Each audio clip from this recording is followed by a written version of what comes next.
Assalaamu calaykum daawadayaal ku soo dhowaada Curus Media. Haddaad ku cusub tahay subscribe dheh, share dheh si walaalahaaga wax uga faa'iidaan.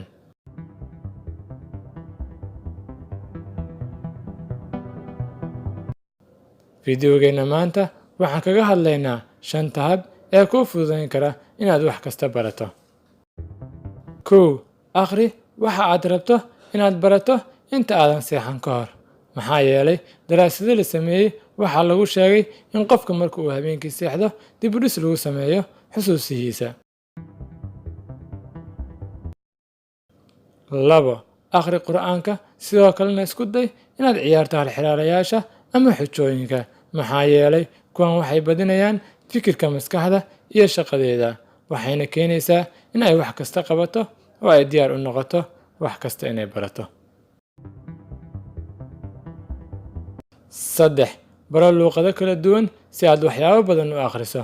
Tani waxay kuu fududaynaysaa inaad wax kasta barato oo maskaxdaada ku kaydiso.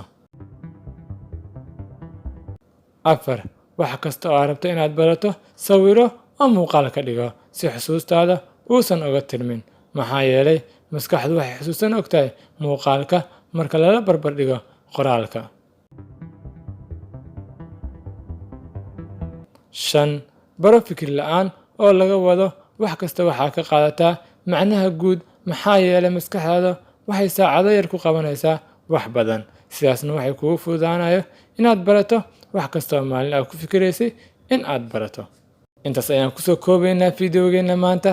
Haddaad nagu cusub tahay subscribe dheh, haddaad ka heshana like saar, nala wadaag taladaada adoo commentiska noo sii marinaya, una gudbi asxaabtaada si ay wax uga faa'iidaan. Mahadsanid, wabilaahi tawfiiq iyo fiidiyogaan mid ka xiga.